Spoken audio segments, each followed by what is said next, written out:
Fala pessoalzinho, tudo certo? Meu nome é Eduardo, sou professor de inglês. Vou estar aqui dando algumas dicas para vocês sobre algumas coisas bastante importantes para o Enem.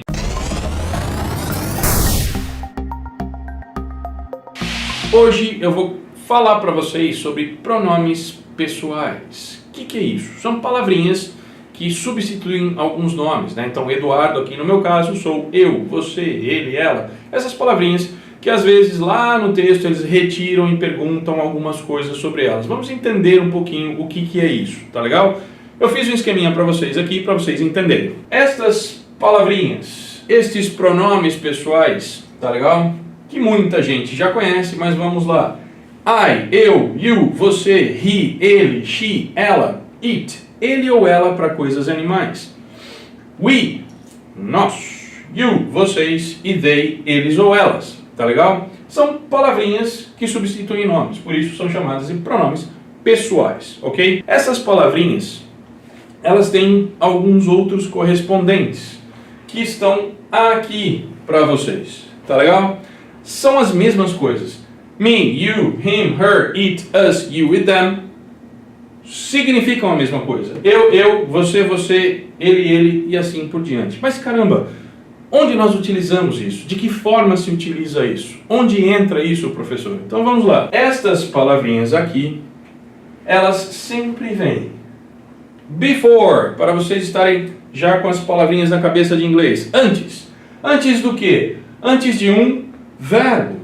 E estas daqui sempre aparecerão depois. Em inglês, after. Já se liguem nessas duas palavrinhas, before e after. Antes e depois. Depois do que? De verbos. Então, por exemplo, no português, nós dizemos eu a amo, ao invés de dizer eu amo ela. Eu amo ela não rola, certo? Então é eu a amo. Se ela ama esta pessoa aqui, ela me ama. Não existe em português ela ama eu, correto? Então no inglês é basicamente a mesma coisa.